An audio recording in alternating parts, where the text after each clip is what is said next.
எப்பயுமே ஒண்ணு என்னன்னு கேட்டீங்கன்னாக்கா, இல்லாத ஒருத்தர பத்தி நீங்க பேச, பேச அதிகமா உங்களை பத்தி பேச, பேச என்ன ஆகும்னாக்கா, அது நல்லதோ, கெட்டதோ ஒருத்தர பத்தி நீங்க பேசிக்கிட்டே இருந்தீங்கன்னா என்ன ஆகும்னாக்கா, அவங்க வளர ஆரம்பிச்சுருவாங்க. அதுவும் அரசியல்ல குறிப்பா நீங்க பார்த்தீங்கன்னாக்கா, நீங்க நல்லதோ, கெட்டதோ ஒருத்தர பத்தி பேச வச்சுக்கிட்டே இருக்கணும். அப்ப அந்த வகையில பார்க்கும்போது, நீங்க 2019ல இதே பாரதிய ஜனதா வந்து அன்னைக்கு வந்து 3.62% தான் வாக்கு வாங்கியிருந்தாங்க. ம். 2021ல பார்த்தீங்கன்னா, அது 1% குறைஞ்சு 2.62 வாங்கியிருந்தாங்க. ஆனா 2024ல தனி கட்சியாவே 11.33% வாங்கி தமிழ்நாட்டினுடைய 3வது பெரிய கட்சியா மாறி இருக்காங்க.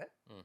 அந்த கூட்டணி உங்களுக்கு வந்து 18% சற்றேறக்குறைய 89 லட்சம் வாக்கு வாங்கி இன்னைக்கு வந்து 3வது பெரிய கூட்டணியா மாறுனாங்க. ஓகே. அப்போ என்னதான் வந்து இங்க வந்து பாரதிய ஜனதாவ எதிர்ப்பு அலை வந்து 19ல 21ல இருந்தாலும் 24ல அது பெரிய அலையா தெரியல. இல்ல அதுவுமே அலைன்ஸ்ல எடுத்தது தானே சார் அவங்க. அந்த அந்த 11. அலையன்ஸ் வந்து அதிமுக இல்லாம எடுத்தது. அது நமக்கு ரொம்ப கூர்ந்து கவனிக்க வேண்டியது. ஓகே. அப்போ அவங்க அந்த என்டிஏ அலையன்ஸ லீட் பண்ணது யாரு? அந்த என்டிஏக்கு கேப்டன்ஷிப் வந்து பிஜேபி. ஆமா.